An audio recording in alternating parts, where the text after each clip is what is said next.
Hello everyone. तो कैसे हैं आप सब लोग? आई होप सो अच्छे होंगे और अच्छे से पढ़ाई चल रही होगी। तो once again welcome to my and your channel, because ये चैनल आप ही लोगों का है। जिस तरीके से आप लोग इसको प्यार दे रहे हो, I am very much thankful to you. दोस्तों, आज जो हम करने वाले हैं वो करने वाले हैं part 2 of basic accounting terms.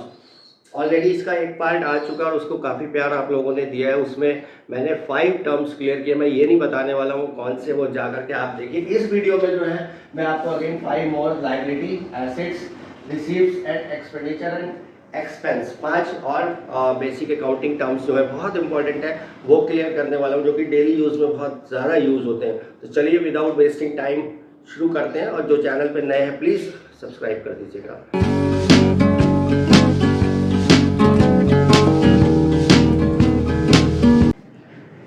बढ़ते हैं अपने नेक्स्ट टर्म की तरफ। आज का पहला लेकिन वैसे 6th है, liability. It refers to the amount which the firm owes to the outsiders, जो फर्म को बाहर के लोगों को पे करना है। सपोज फर्म ने बाहर से कोई लोन लिया हुआ है, उसको पे करना है। सपोज फर्म ने बाहर से कोई गुड्स परचेज किया हुआ है, उधार में लिया हुआ है, तो उसको पे करना है। एनी काइंड ऑफ लायबिलिटी जो फर्म ने पे करनी है to the outsiders. For example, if the firm purchases goods from Mister A, तो मिस्टर ए से, जैसा कि मैंने आपको बताया कि अगर ए से कुछ गुड्स परचेज करेगा तो मिस्टर ए को उसको पे करना है। लाइकवाइज बैंक ओवरड्राफ्ट, आपने बैंक से लोन लिया हुआ है, इनको क्रेडिटर्स बोलते हैं।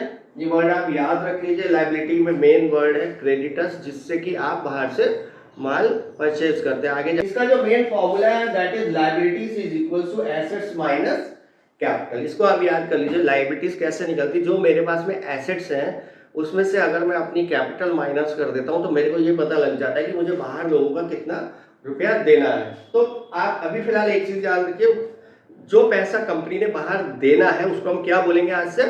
लायबिलिटी। और लायबिलिटीज में बी ऑफ 2 टाइप्स, ये 2 टाइप्स की होती है। Number 1 is internal liabilities and external liabilities. All the amount which the business has to pay to proprietor या ऑनर, जो ऑनर को पे करना है that is called the internal liabilities. अब आप ये कहोगे कि ऑनर हूं मैं, तो मुझे बिजनेस ने क्या पे करना है? सपोज ये आपका बिजनेस है XYZ और ये आप हो मिस्टर ए।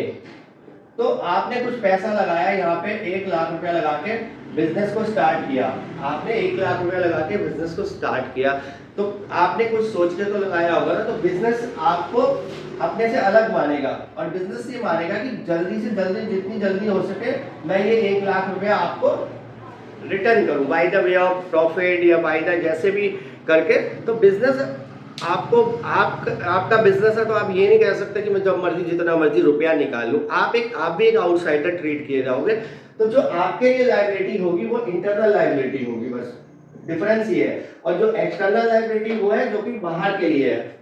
तो ये 2 तरीके की लायबिलिटीज है। एक्सटर्नल वो जो कि बिजनेस से आउटसाइडर्स है, उनको हम पे कर रहे हैं। बट बिजनेस की ये रिस्पॉन्सिबिलिटी बनती है कि जो बिजनेस में जिस पर्सन ने पैसा लगाया है, जिस पर्सन ने बिजनेस स्टार्ट किया है, उसने जो पैसा लगाया वो उसको वापस किया जाए। हर कोई यही मान के चलता है ना कि अगर मैं बिजनेस लगा रहा हूँ तो जो भी पैसा लगा रहा हूँ धीरे धीरे उसमें से कमा करके निकालूं। तो ये कॉन्सेप्ट है जो कि आपके 3rd चैप्टर में है, वो आपको वहां पे पूरी क्लियर की जाएगी। बट आप अभी ये याद रखिए कि 2 लायबिलिटीज होती हैं, इंटरनल और एक्सटर्नल। ये वाली जो लायबिलिटी है ये आउटसाइडर्स के लिए है, और ये वाली जो लायबिलिटीज है ये ऑनर के लिए होती है, बिजनेस की। ठीक है। एंड नेक्स्ट, इसको फर्दर 2 मोर पार्ट्स में भी डिवाइड किया गया है। वो 2 पार्ट्स कौन कौन से हैं? एक है नॉन करंट लायबिलिटी या लॉन्ग टर्म, और एक है करंट। तो नॉन करंट और करंट में क्या डिफरेंस है? Which falls due to in the period of more than 1 year, जो 1 साल से ज्यादा की। कोई ज्यादा टफ नहीं है, बहुत इजीली याद रखो। जो 1 साल से ज्यादा की यानी कि 12 मंथ से ऊपर की है वो हमारी नॉन करंट है या लॉन्ग टर्म है। और जो करंट कौन सी, जो 1 साल के अंदर है, कौन कौन सी? एक दो एग्जांपल देखो आप। लॉन्ग टर्म लोन लिया आपने कोई, या डिबेंचर्स लिए। आपने कोई बैंक से लोन लिया तो 5 साल का 10 साल का ही तो होगा, कोई 6 महीने का लोन तो होता नहीं है। तो वो सारे के सारे जो है नॉन करंट में और लॉन्ग टर्म में आएंगे। और करंट में कौन से आएंगे? जैसे क्रेडिटर्स, आपने माल खरीदा तो उसका पैसा आप 1 साल बाद थोड़ी दोगे, विद इन 1 महीने 1.5 महीने में दे दोगे, 15 दिन में दे दोगे। तो जितनी भी लायबिलिटी 1 साल से कम की है वो करंट, और जितनी भी लॉन्ग टर्म की है वो नॉन करंट। तो एक बार फटाफट देख लेते हैं लायबिलिटी है क्या, जो पैसा फर्म ने आउटसाइडर्स को देना है। ये दो तरीके की होती है, इंटरनल और एक्सटर्नल। इंटरनल वो जो ऑनर के लिए है, एक्सटर्नल वो जो आउटसाइडर्स के लिए है। Non current, current, non current वो जो 1 साल से ज्यादा की है, सपोज लोन्स, और 1 साल से कम की जो है वो करंट क्रेडिटर्स। तो जल्दी से नोट कर लीजिए इसको, फिर मैं बढ़ता हूँ अपने नेक्स्ट टर्म की तरफ, that is assets, again very important. आइए बढ़ते हैं अपने नेक्स्ट टर्म की तरफ, दैट इज एसेट्स, यानी कि ये हमारा हो गया लायबिलिटीज हमने कर लिया, अब हम एसेट्स की तरफ बढ़ते हैं। Anything which is in the position या प्रॉपर्टी ऑफ द बिजनेस, जो भी बिजनेस के पोजीशन में जो भी चीजें हैं, that is called the assets of that business, या उसकी प्रॉपर्टी है। सपोज फॉर एग्जांपल के लिए बिजनेस के पास में कुछ कैश है, वो उसकी प्रॉपर्टी, उसकी एसेट्स है। बैंक में बैलेंस है, वो उसकी एसेट्स है। स्टॉक है, machinery, these are the examples. इन वर्ड्स को आप याद रखिए कि एसेट्स क्या होती है, which are in the position of the business, या जो बिजनेस की प्रॉपर्टीज है, लैंड है, बिल्डिंग है, ये सारी की सारी जो है हमारी एसेट्स होती हैं, which are in the position of the business. Type समझ लेते हैं, नॉन करंट, करंट और fictitious. Non current fixed assets वो एसेट्स है which continue in the use, जो यूज होती है बिजनेस में, जो कि सेल के लिए नहीं होती है, which are not meant for sale, जो सेल के लिए नहीं है। जैसे बिल्डिंग है, तो बिल्डिंग सेल के लिए नहीं है, यूज हो रही है। फर्नीचर है, कंप्यूटर्स हैं, ऑल दैट थिंग्स जो कि बिजनेस में यूज हो रही हैं, बिजनेस को आगे कंटिन्यू कर रही हैं, बट नॉट फॉर सेल, जो सेल के लिए नहीं है। लैंड, बिल्डिंग, मशीनरी, कंप्यूटर, जो आगे गुड्स को प्रोड्यूस करने के लिए यूज हो रहे हैं, all that comes under this. ये दो होती है, टेंजिबल और इनटेंजिबल। बहुत इजी है, विच कैन बी सीन या टच। जो सीन और टच है, जो देख सकते हो, जैसे computers, TV, building, land, machinery, ये सब जो आप देख सकते हो, दैट इज टेंजिबल। और जिनको आप देख नहीं सकते, which cannot be seen, जो दिखाई नहीं देती, that is intangible, like goodwill, reputation of the business आप नहीं देख सकते, but you can feel it। तो patents, copyrights, ये आप याद कर लीजिए, ये जो आती है intangible का पार्ट है, ठीक है, ये intangible का पार्ट हो गई। एंड देन करंट एसेट्स, ये नॉन करंट है, नॉन करंट के दो पार्ट हो गए, टेंजिबल और इंटेंजिबल। जो दिखाई देती है ये, जो नहीं दिखाई देती वो करंट एसेट्स है। Current assets which mean for sale, जो सेल के लिए converted into cash with in 1 year, ये 1 साल के अंदर कैश में कन्वर्ट हो जाती है। इनका सबसे बड़ा पॉइंट यही है कि जो 1 साल में कैश में कन्वर्ट हो जाएगी। जैसे हमारा स्टॉक है, वो कन्वर्ट हो जाएगा। डेटर्स, यानी कि जिन लोगों को हमने उधार माल सेल किया, उनका पैसा 1-2 महीने 15 दिन में आ ही जाएगा ना, 1 साल तक तो इंतजार नहीं करना पड़ता है। ऐसे ही बिल्स रिसीवेबल्स है, ये इनके कुछ नाम से। ये एग्जांपल्स मैं सिर्फ इसलिए लिख रहा हूँ, रेड पेन से लिख रहा हूँ, सो दैट कि आप उसको साथ साथ नोट कर लीजिएगा। ये आपको पता होने चाहिए, debtor, stock, BR, prepaid expenses, cash in hand, bank balance, कि कौन सी एसेट्स कौन सी है, उसका नाम क्या है। ये चीज अभी आपको इससे क्लियर करनी है, सो दैट कि ये ना हो कि बार बार आपको यही कंफ्यूजन रहे। तो करंट है, नॉन करंट जो सेल के लिए नहीं है, गुड्स के यूज के लिए, ये वो जो कि कन्वर्ट हो सकती है 1 दिन में कैश में। And last fictitious and nominal, इसको समझ लो, ये थोड़ा सा अलग है, कई लोगों को ये समझ में नहीं आती है, क्योंकि ये एक्चुअल में एसेट्स होती नहीं है, बट एसेट्स अकाउंट में दिखाई जाती है। These are the assets those which cannot be realized in the cash, जो कि कैश में रियलाइज नहीं होती है। नंबर 1 बार ये कैश में रियलाइज नहीं होंगी। And no further benefit can be derive from it, और इससे कोई फर्दर बेनिफिट भी हम नहीं ले सकते।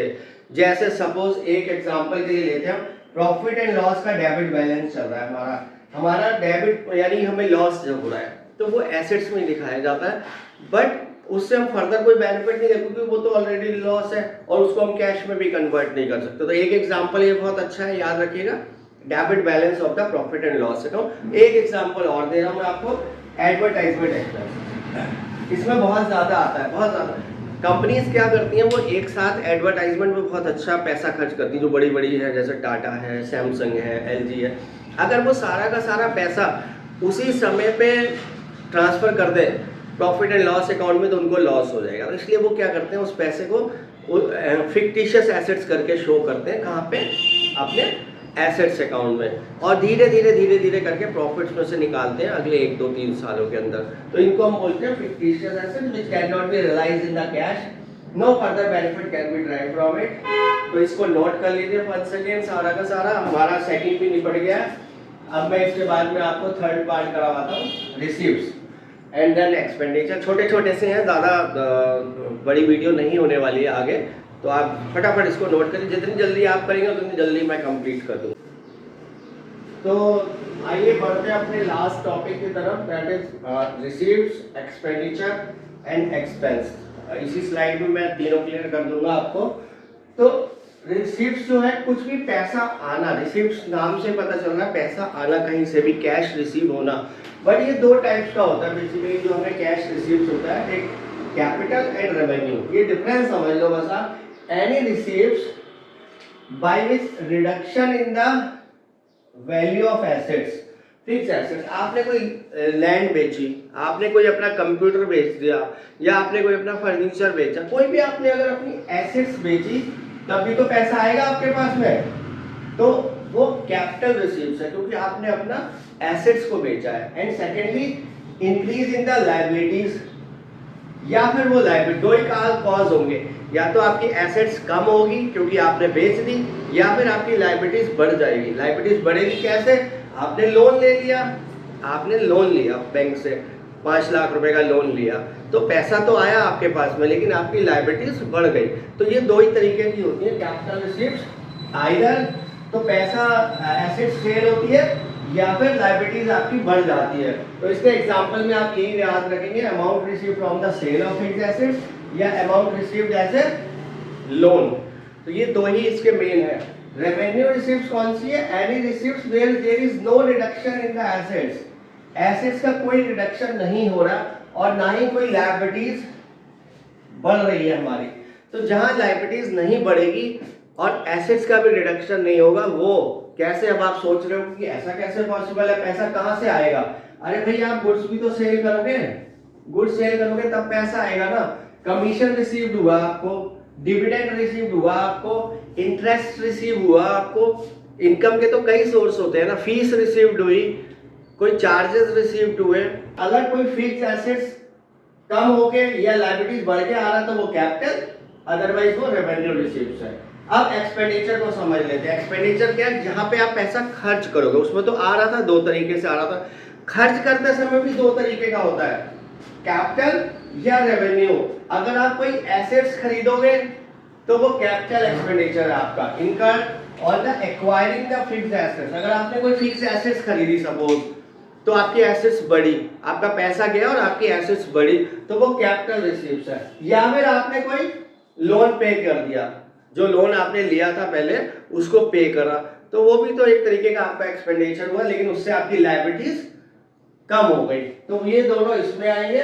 सपोज लैंड, बिल्डिंग, फर्नीचर, ये सब कुछ आपने लिया, एंड इसका बेनिफिट जो है काफी लंबे समय तक आप लेते हो, इसको एसेट्स में ट्रीट किया जाता है। सपोज आपने लैंड खरीदी 10 लाख रुपए की, तो वो एसेट्स में रहेगी क्योंकि उसको आप काफी समय तक यूज करोगे। कंप्यूटर्स हैं, फर्नीचर्स हैं, इसको आप काफी समय तक यूज करोगे। इसी तरीके से रेवेन्यू एक्सपेंडिचर कौन से? Any expenditure benefit of which is acquired with in 1 year, जो 1 साल में जिसका बेनिफिट मिल रहा है, that is called the revenue expenditure. यानी कि अभी के अभी इसी साल हो रहा है। जैसे अगर आपने सैलरी दी किसी को, रेंट दिया, कमीशन दिया, तो अभी के लिए ही दिया होगा ना, वो कोई लॉन्ग टर्म के लिए तो नहीं दिया होगा। तो जिसका बेनिफिट विद इन 1 ईयर मिल रहा है, और इसमें कॉस्ट ऑफ गुड्स सोल्ड, आप जो चीज बेच रहे हो, जो चीज आप सेल कर रहे हो, जिससे पैसा आ रहा है, वो सारा का सारा उसको खरीदने में जो आपका पैसा लगा है वो इसमें आएगा। सेल ऑफ गुड्स रेवेन्यू रिसीव्स है, और उसको खरीदने में जो पैसा लगा है वो कॉस्ट ऑफ गुड्स सोल्ड जो है वो रेवेन्यू एक्सपेंडिचर है। यानी कि कहने का मतलब ये कि ये विद इन 1 ईयर वाले जितने भी एक्सपेंडिचर्स हैं वो इसमें आएंगे।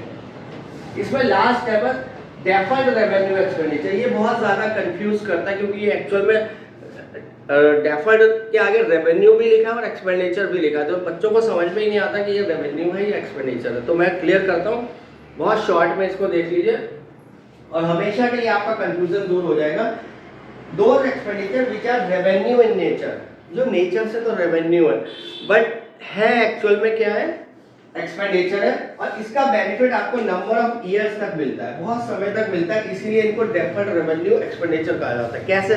सपोज एक एक्सपेंडिचर हम लेते हैं एडवर्टाइजमेंट। अगर एडवर्टाइजमेंट आज आप करते हो और 5 लाख रुपए का खर्चा करते हो एडवर्टाइजमेंट पे, तो ये थोड़ी है कि वो जैसे ही 1 साल खत्म होएगा तो वो आपका एक्सपेंडिचर जीरो हो जाएगा, मतलब उसका बेनिफिट आपको मिलना बंद हो जाएगा। नहीं, उसका बेनिफिट आपको ओवर द पीरियड कम से कम 2 साल 4 साल 5 साल मिलता रहता है, फिर आपको ऐड करना पड़ता है, फिर आप ऐड करते हो, फिर आपको उसका बेनिफिट अगले आने वाले समय में मिलता है। तो इसमें एडवर्टाइजमेंट एक्सपेंडिचर है जैसे वो डेफर्ड रेवेन्यू एक्सपेंडिचर में आता है। इसको एसेट्स ट्रीट किया जाता है, इसको एसेट्स में दिखाया जाता है, और धीरे धीरे जैसे फर्म ने 5 लाख रुपए खर्च किया तो फर्म 1-1 लाख रुपया करके 5 साल में इसको रिटर्न ऑफ करती है, इसीलिए इसको अलग से ट्रीट किया जाता है डेफर्ड रेवेन्यू एक्सपेंडिचर। इनको कैपिटल और रेवेन्यू में नहीं दिखाया जाता है। तो लास्ट है देन हमारा एक्सपेंस, बहुत छोटा सा है। एक्सपेंस मतलब कुछ भी खर्चा करना। कहाँ पे खर्चा करना? Cost incurred in the producing और selling the goods of services. जो गुड्स आप डील कर रहे हो, जिस बिजनेस में आप डील कर रहे हो, उसको खरीदने के लिए उसमें और कुछ भी आप खर्चे करते होगे, जैसे पहले तो आप उस गुड्स को खरीदते होगे तो वो खर्चा हो गया कॉस्ट ऑफ गुड्स सोल्ड। इसके अलावा आप रेंट दे रहे हो, सैलरी दे रहे हो एम्प्लॉयज़ को, कमीशन दे रहे हो, फीस दे रहे हो, और एंटरटेनमेंट थोड़ा बहुत कैंटीन के भी एक्सपेंसेस होते हैं, फ्रेट होता है, किराया भाड़ा देते हो आप, किसी भी तरीके के जो खर्चे हैं उस बिजनेस को चलाने के लिए, that is called the expenses. तो आई थिंक ये सारा का सारा पार्ट जो आज हमने समझा है, liabilities, assets, receipts, expenditure, expense, सारा आपने क्लियर कर लिया होगा। अगर थोड़े बहुत डाउट्स हो तो दोबारा से वीडियो को आप देख सकते हो। नेक्स्ट वीडियो में मैं जल्दी ही लेके आने वाला हूँ आपके लिए। तो अगर टिल देन अगर न्यू है तो चैनल को सब्सक्राइब नहीं किया है तो कर दीजिएगा, क्योंकि बाकी बचे हुए टर्म्स में आप उस तीसरे पार्ट में ख़त्म करने वाला हूँ। जितने भी बचे हैं वो सारे के सारे मेरे आपको थर्ड पार्ट में मिलने वाले हैं। ठीक है, टिल देन